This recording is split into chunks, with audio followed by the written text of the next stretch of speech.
Hey guys, Trey, 1026 Outdoors here in the kitchen. Want to thank my wife for letting me use her kitchen today. Most of the time she don't even let me cook popcorn in it. But we're gonna make one of our favorite recipes around here. It's literally a backstrap wrapped in bacon. We cook some boudin and some etouffee sauce together with it. Super easy, takes about 4 beers, all in, all done. Easy recipe. If I can cook it, you guys can cook it. So we'll start off, we've had our backstrap already cut. It's been soaking in buttermilk for a few days. Some of that good HEB peppered bacon and some Axis boudin that we're gonna all combine.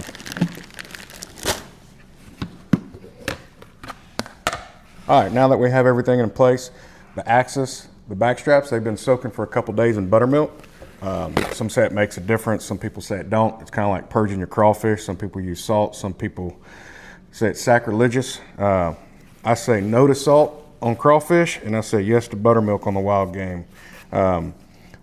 Since these are cooked at a low temperature and seared, when you wrap them in bacon, if you wrap them in bacon right away and try to go put them on the grill and sear it, your bacon's not gonna come out done, and your backstraps will be, so it makes for a bad combo. So what I like to do, that thicker HEB bacon, I'll go ahead and pre-cook it to where it's still pliable and you can still wrap it around your backstrap while this is coming up to room temperature. We'll get the grill started, we'll get the boudin on there, and meanwhile let these come up to temperature. We use this Cooking with Hal. It's a spicy Cajun mix, just a little bit of this and a little bit of the Montreal steak seasoning goes a long way. The rest of what's gonna make the seasoning and these taste awesome is gonna be the etouffee sauce. It's a recipe that my wife has. If y'all are interested in it, you can go to the website at 1026outdoors.com, message me through there, and I can get you the recipe for that. But for this video, it's simply just an etouffee sauce sitting over there simmering right now. We'll go through that later.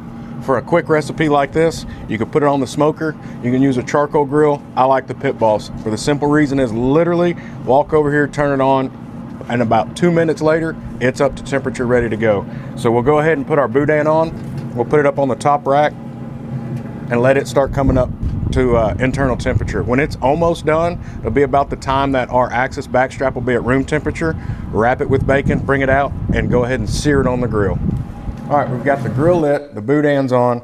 I've got the steaks drying right now. We're gonna add the Montreal, the Cajun season. In the meantime, my wife is outside cooking the bacon on a Blackstone.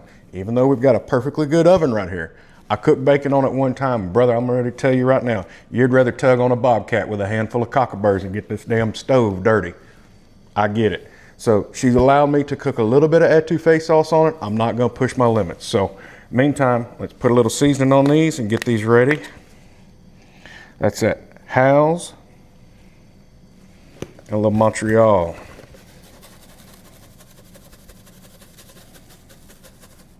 I love making a mess. She reminds me all the time. All right, guys, went ahead and wrapped our Axis with the bacon that was already semi-pre-cooked, so it's ready to go on the open flame. On these Pit Boss, you can kick the lever open and it'll give you a flame so you can actually sear on them, which makes them nice. The internal temperature, I don't worry about it so much as I do like a ribeye and stuff for folks, because I like mine rare to medium rare. So I'll put them on here for just a couple minutes before I kick that flame open and sear it on both sides. Internal temperature is probably gonna end up being around 150, 160 degrees, I would guess. Like I said, I never check the temperature on these, because if you do, by the time you get your meat probe out, it's too late. So let's go ahead and get these on.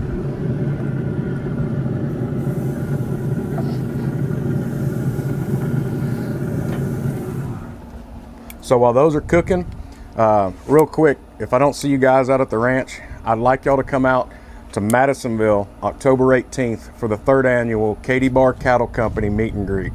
You'll meet Mr. Joe Dowling. There's gonna be over 70, 80 vendors out there.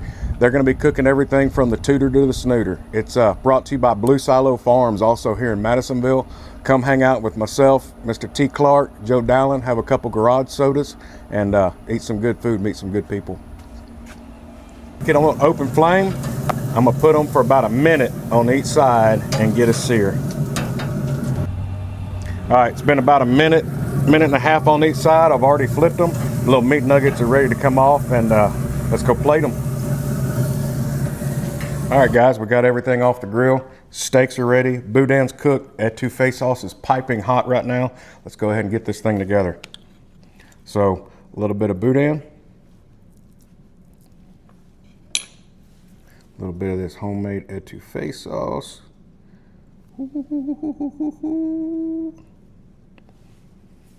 One of my favorites, a little green onion, like old Justin Wilson used to say. I think I'm showing my age again. I don't think any of you guys know who Justin Wilson is.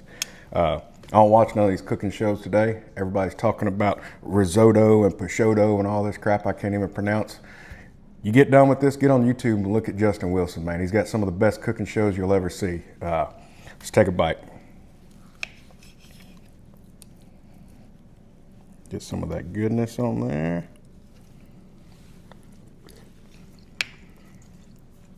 I'm not gonna lie, that shit's on point, dude. Check that out. Remember, super simple. Axis backstrap, wrap it with a piece of bacon, some boudin, some etouffee sauce. Hell, I didn't even dirty up Pork Chop's kitchen. I'm pretty good shape. Y'all have a good one. Thanks for watching.